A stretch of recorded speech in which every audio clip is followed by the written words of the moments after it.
interesante, ¿ya? En el trabajo de parto ocurre un fenómeno. Ocurre el fenómeno de las contracciones y un proceso de hipoxia para el feto. Durante este proceso es difícil saber si el feto está bien o está mal. Y esa es la parte en la que la mamá nos pregunta, ¿no? Nos pregunta y nos dice, ¿mi bebé está bien? Y es difícil decirlo, ¿ya? Normalmente podemos contestarle esta pregunta en un ambiente sin estrés, ¿ya? Y esto es por los métodos que ustedes ya han evaluado, ¿no? Los movimientos fetales, el test no estresante, el volumen del líquido amniótico, el perfil biofísico ecográfico, la ecografía Doppler y el test estresante. Sin embargo, todos estos métodos pierden sensibilidad durante el trabajo de parto. ¿Por qué? Porque ocurre un fenómeno en la fisiología respiratoria. Empieza la contracción y va a disminuir el volumen del flujo sanguíneo hacia la placenta. Como ustedes bien saben, la contracción es el mecanismo de defensa del útero. Y así como el útero se contrae para disminuir el sangrado, se contrae y disminuye el flujo hacia la placenta. Esta disminución del flujo va a alterar el intercambio gaseoso que la placenta produce. De esta forma va a primar la hipoxemia y va a haber una hipercapnia, ¿sí? Se va a retener CO2 y va a disminuir el volumen de oxígeno. Esto va a conducir a una acidosis respiratoria y posteriormente a una acidosis metabólica, cayendo el pH por debajo de 7, incrementando el lactato y también incrementando el déficit de bases. Sin embargo, una vez que la contracción pasa, el feto recupera estos mecanismos y no se produce un fenómeno de hipoxia. Al no haber un fenómeno de hipoxia, el sistema nervioso central no capta una señal de disminución en las concentraciones ya mencionadas y no va a haber una alteración en la frecuencia cardíaca. Entonces, esto que estamos hablando en el periodo del trabajo de parto es completamente reversible. Feto con buena reserva va a terminar su trabajo de parto sin ningún problema. ¿Por qué? Porque es completamente reversible. Sabiendo la fisiopatología, es fácil interpretar que el monitoreo es tratar de detectar la pérdida del bienestar fetal secundaria a una hipoxia que no sea reversible. Recuerden que la hipoxia pasa, ocurre, sin embargo es un fenómeno reversible. Nosotros tratamos de detectar una hipoxia irreversible y tratamos de disminuir el impacto de esta hipoxia en el feto. ¿Listo? Ese es el objetivo de la monitorización. Existen dos tipos de vigilancia, la vigilancia externa y la vigilancia interna. La vigilancia externa es lo que ustedes han visto en todas sus rotaciones, ¿no? El famoso monitor, ese que conectan a la mamita y está sonando ahí. Listo.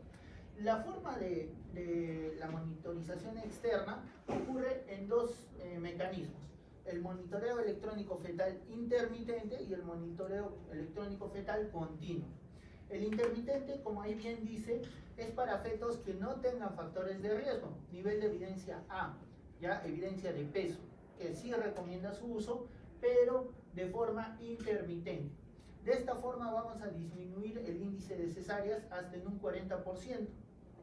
En el periodo de dilatación o primer periodo se realiza una monitorización cada 15 a 30 minutos y tiene que durar aproximadamente 60 segundos después de la contracción. Es decir, ustedes ponen el toco y escuchan. Pasa la contracción y siguen escuchando.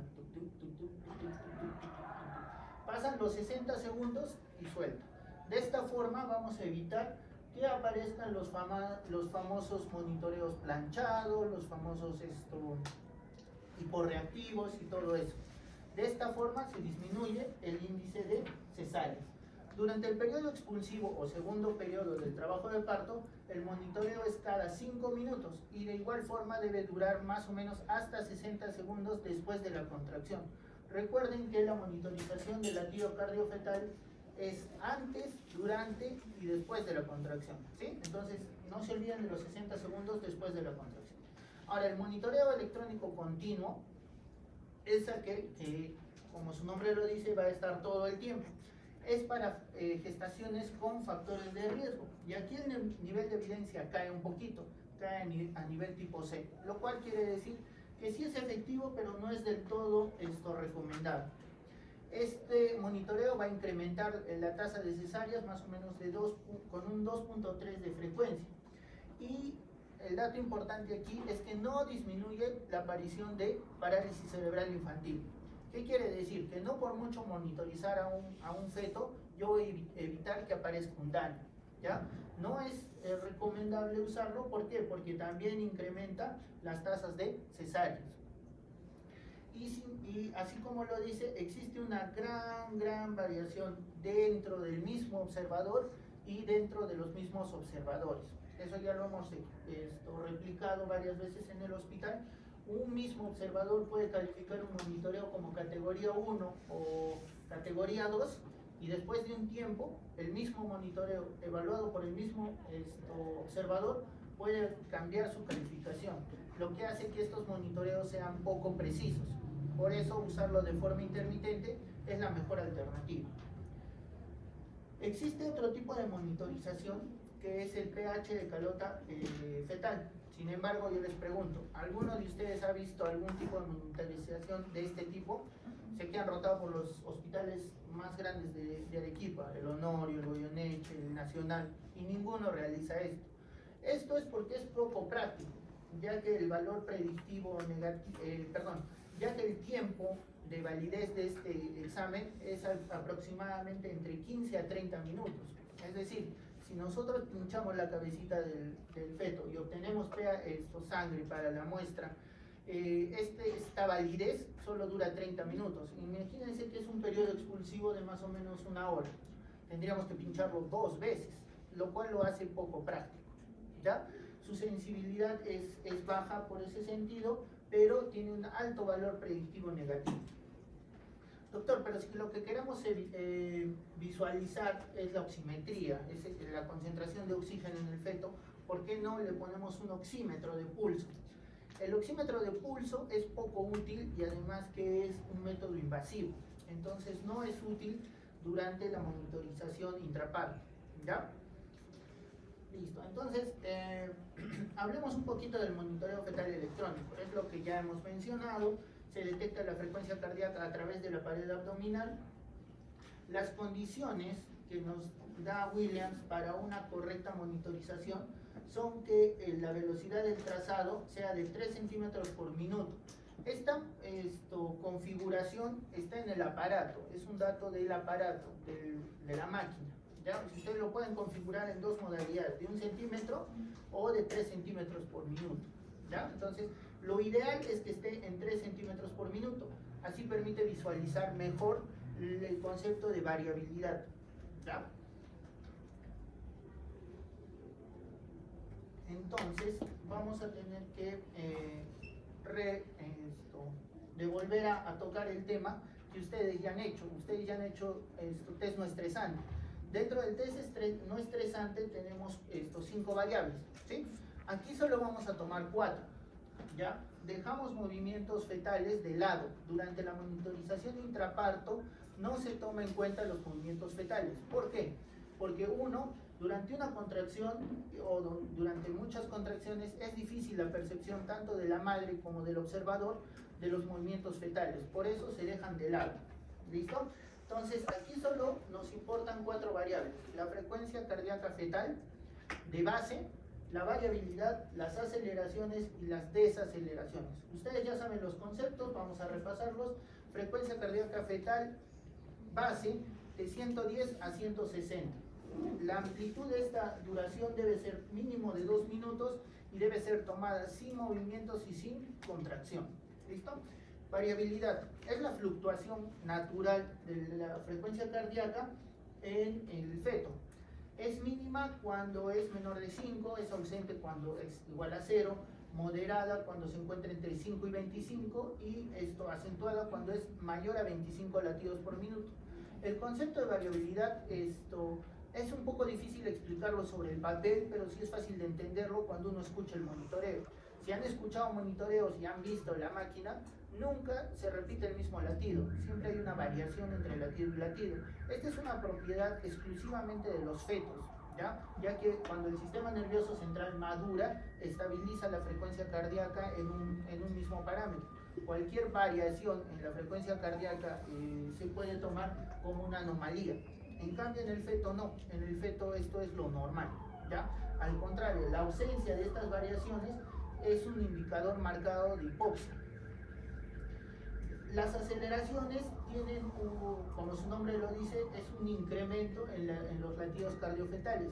La ACOG los divide entre menos de 32 semanas y más de 32 semanas, con una diferencia de 10 y 15 latidos, ¿ya? Entonces, cuando venga en el examen, seguramente se va a hacer referencia a esta diferencia. ¿Listo? Lo que son desaceleraciones tenemos de tres tipos. La desaceleración tipo 1 o la del espejo, que hace referencia a una compresión de la cabeza. Las de tipo 2 o las tardías se asocian mucho a lo que es hipoxia. Y las de tipo 3 hacen referencia a la compresión del cordón. ¿Listo? Aquí estamos viendo un DIP 1 o DIP temprano que ocurre al mismo tiempo que la contracción. Nótese cómo el acme de la contracción, o sea, el punto más alto de la contracción, coincide con el punto más bajo de la desaceleración.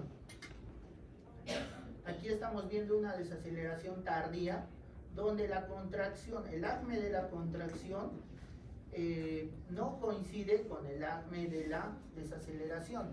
Al contrario, el inicio de la desaceleración es posterior al punto más alto de la contracción. Y las variables, o tipo 3, vamos a ver que el inicio de el punto más bajo de la desaceleración es menor a 30 segundos, a diferencia de la desaceleración tipo 2, donde lo más bajo de la contracción se alcanza más de 30 segundos después de la contracción. ¿Listo? Esta es una gran diferencia que seguramente también la vamos a hacer notar en su evaluación. ¿Listo? Una desaceleración prolongada debe ser mayor a 15 latidos durante 2 minutos continuos. Es muy importante que diferenciemos las espigas, ¿ya? Muchas veces en el monitoreo se nota una pequeña caída y una recuperación rápida. Eso es considerado una espiga. Para que hablemos nosotros de una desaceleración, la duración de la desaceleración debe ser mayor a 15 segundos. Mayor a 15 segundos. Entonces, tengan en cuenta eso al momento de evaluar sus monitoreos. Y esto es lo que estamos viendo, esto es lo que estamos comentando. El monitoreo intraparto tiene dos ventanas, la ventana de frecuencia cardíaca fetal y la ventana de actividad uterina. Esto lo vamos a ver un poquito más adelante.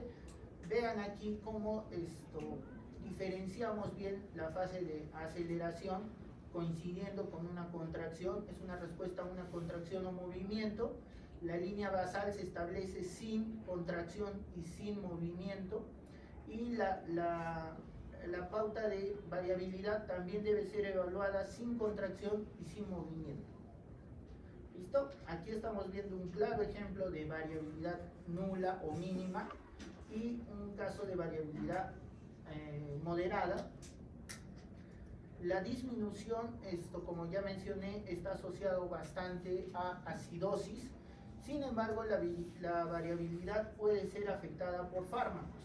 Estos fármacos vamos a revisar que en la mayoría disminuyen esta variabilidad.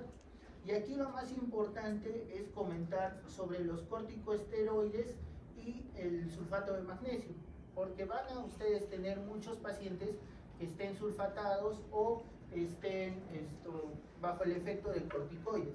Entonces recuerden que la variabilidad suele estar disminuida en pacientes que han recibido tanto sulfato como corticosteroides. Esto ya lo hemos mencionado y ya. Entonces, ¿para qué nos sirve saber todo lo que ya hemos mencionado? Para establecer un patrón. Y estos patrones van a decirnos qué tan bien o qué tan mal está nuestro feto. Una vez que ustedes han establecido y evaluado el monitoreo, pueden decir que este feto está bien, está más o menos o está mal. Recuerden que el más o menos nunca nos podemos quedar con un más o menos, tenemos que definirlo, ¿ya? Sin embargo, vamos a hacer hincapié en las categorías 1 y 3, que son las normales y las anormales.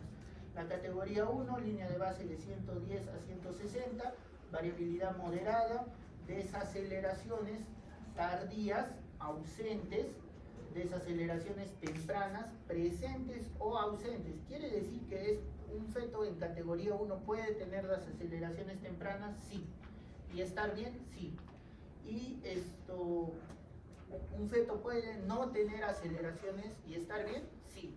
Según la nomenclatura, sí puede estar bien. Entonces, si cumple todas las características que estamos mencionando, estamos ante una categoría 1. La categoría 3, la completamente anormal, la que significa acidosis, la que significa hipoxia, está relacionado con variabilidad ausente, desaceleraciones tardías recurrentes. El término recurrente hace referencia a que sean desde el 50% de contracciones, más del 50% de contracciones tengan desaceleraciones tipo 2, ¿ya? Casi como un CCT positivo, igualito. Desaceleraciones variables recurrentes. Quiere decir que puede haber desaceleraciones variables en la categoría 2, pero recurrentes, o sea que estén más del 50% de las contracciones, es ya categoría 3.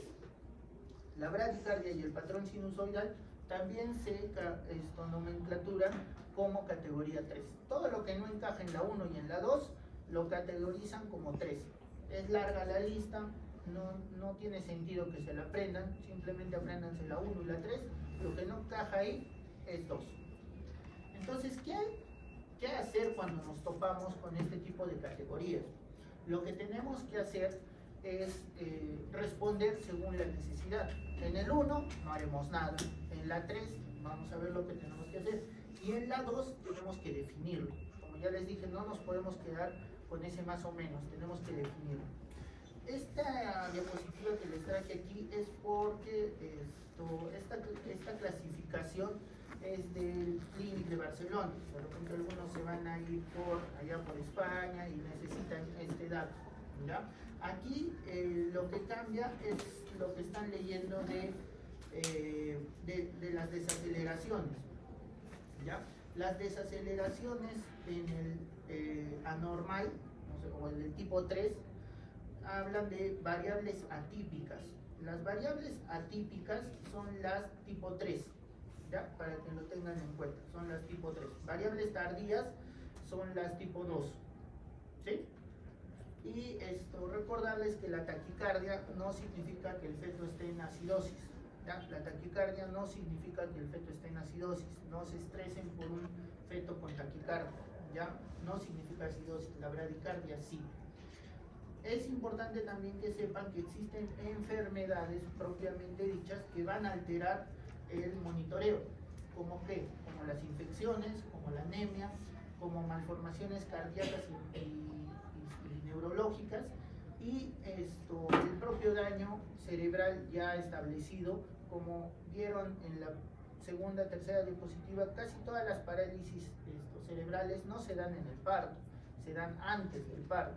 Entonces ahí es donde ya ocurre el daño. ¿Listo? Un poco para comentar algo sobre monitorización interna. Existen monitores internos, sé que tampoco ninguno de ustedes ha visto porque realmente no los usamos mucho.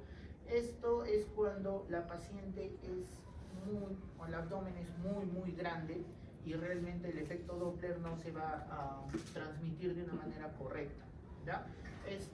Hay contraindicaciones como las infecciones de transmisión. Menores a 34 semanas no se realiza monitorización interna, y puede haber daño a nivel del feto, ¿ya? Hemorragias, lesiones en ojo, infecciones, compresión del cordón. No vale la pena realizar esto. La monitorización externa es más que suficiente. Como ya mencioné, el pH de calota fetal, su aplicación es muy corto de tiempo, y sin embargo el dosaje de lactato al nacimiento o la estimulación de la calota craneana tiene el mismo efecto. Entonces antes de pulsar al fetito, estimulen la cabeza viendo el monitor. Si ustedes estimulan la cabeza y el feto presenta una aceleración, más de 25 latidos por minuto, este feto está bien, ¿ya? Tiene bajo índice de acidosis. Si es que esto no se produciera, tienen sospecha de acidosis fetal. ¿Listo? Los valores de corte para la interpretación es un pH de 7.25, esto quiere decir que todo está bien. Entre 7.21 y 7.25 se requiere una reanimación intraútero, eso es lo que significa RIU, y este feto debe salir antes de los 30 minutos. Y si el pH es menor a 7.20, este feto necesita salir ya. ¿Listo? Entonces revisemos qué es una reanimación. Les dije que en los casos de categoría 2 no podíamos quedarnos cortos, ¿ya? Entonces la reanimación intraútero busca mejorar el flujo placentario y mejorar la calidad de oxigenación de este feto. Como no podemos medicar, o farmacológicamente no podemos hacer eso, tenemos que tomar medidas casi mecánicas. Por ejemplo, la lateralización izquierda. Esto va a mejorar el volumen de retorno venoso y por ende va a mejorar el volumen de bombeo hacia la placenta. Si la presión es muy baja, la presión arterial de la paciente de por sí es baja, traten de elevarla con fluidos. Usen fluidos y levanten la presión. De esta forma va a mejorar el flujo uteroplacentario. Otro condicionante muy importante es la glicemia de la paciente. Muchas veces, no sé si ustedes han visto en sus hospitales, dicen ponle una dextrosita. Bueno, no sé si habrán visto, pero normalmente les ponemos sueros glucosados a las pacientes con monitoreos de categoría 2 para abajo, bueno, de categoría 2 para definir. Esto es porque la hipoglicemia materna va a conducir a hipoglicemia fetal y por ende el feto puede tener condiciones no tan favorables. Es muy importante corregir esto. Como van a leer aquí, el oxígeno suplementario no funciona, ¿ya? Esto lo voy a recalcar, oxígeno suplementario no funciona. La lógica me dice que sí, ¿no? Si es un bebé en hipoxia, yo quiero mejorar su oxigenación, ¿sí? Entonces le aplicaré oxígeno. Pero no se ha visto que los resultados cambien, ¿ya? Fetos con hipoxia durante el parto que han sido sometidos a las mamás han recibido oxígeno suplementario, no han mejorado sus resultados y por ende no es una recomendación basada en evidencia. Si es mucho la hipoxia y hemos visto que hay categorías muy bajas, hay categorías 3, hay desaceleraciones, sabemos que el daño está causado por la contracción, entonces ¿qué tengo que evitar? Que sigan habiendo contracciones. Si este feto está con oxitocina externa, suspendemos la oxitocina. Si es que no es oxitocina interna, podemos usar un tocolítico. En este caso el nifedipino no funciona tan bien y podríamos recurrir al ritodrine, que es un tocolítico antiguo, que ya seguramente ya no está en el mercado, pero los libros todavía lo mencionan, es de vía endovenosa y funciona más rápido. Entonces, la idea es suspender la oxitocina. Hay condicionantes que consumen más oxígeno, como la fiebre. Para eso tenemos que evitar que este feto consuma el poco oxígeno que ya tiene. Así que mantener temperaturas por debajo de 38. Realizar exámenes vaginales para detectar prolapsos de cordón o compresiones de cordón inadvertidas que pueden estar condicionando a la hipoxemia del feto. Y acá surge el término de amioinfusión. La amioinfusión se da en casos donde hay oligohidramios o el líquido es meconial. Esto es muy útil teóricamente hablando, ¿ya? Eso lo vimos con un grupo, creo. Es útil teóricamente hablando. ¿Por qué? Porque si hay compresiones por bajo líquido, tú infundes líquido, el cordón va a estar más libre, tiene más casco de defensa ese feto ante la contracción. Sin embargo, no es muy frecuente. Yo creo que ustedes, de igual forma, creo que en toda su rotación no han visto ni una infusión. y creo que ni la van a ver. Así que teóricamente hablando, la amioinfusión es bastante útil, pero en la práctica no resulta como esperamos. ¿Listo? Básicamente el algoritmo de manejo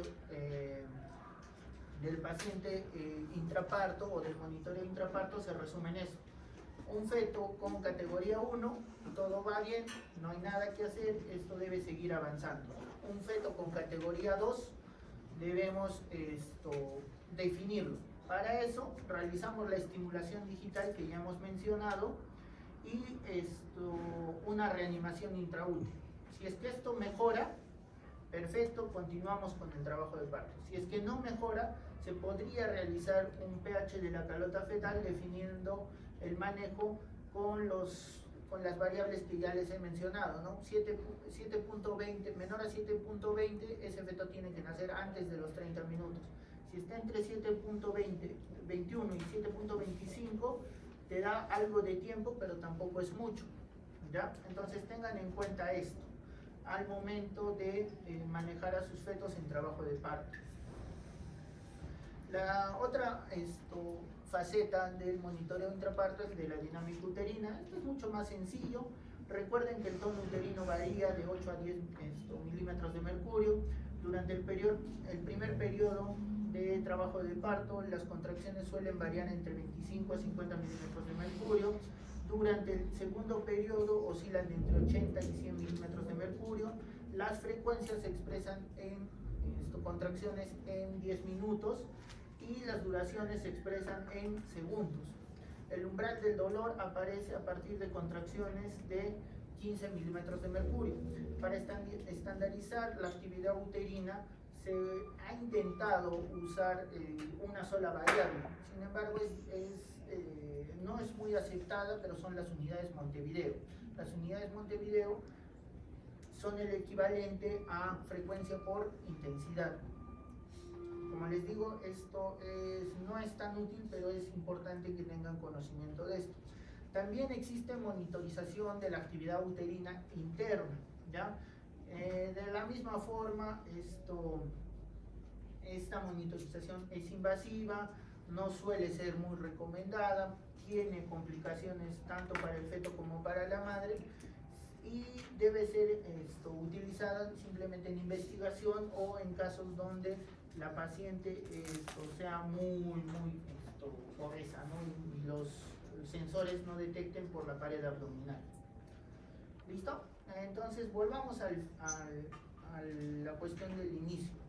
¿Cómo le digo a la mamá que todo está bien? Con el monitoreo fetal intraparto. Si el monitoreo fetal intraparto está alterado, ya hablamos de una alteración del bienestar fetal. ¿Listo? Este es un caso donde se altera la homeostasis del feto y va a haber hipoxia, hipercapnia, hipoglicemia y acidosis, lo cual va a generar lesiones quísticas con secuelas que también pueden producir la muerte. Un sinónimo es el estado fetal no tranquilizador o no alentador. ¿Listo? Todo lo que hemos visto era aquí reversible, ¿no? ¿Se acuerdan? Cuando hay sufrimiento fetal, le aumentamos una I adelante y ya estamos hablando de un estado irreversible, donde tenemos que sacar al feto.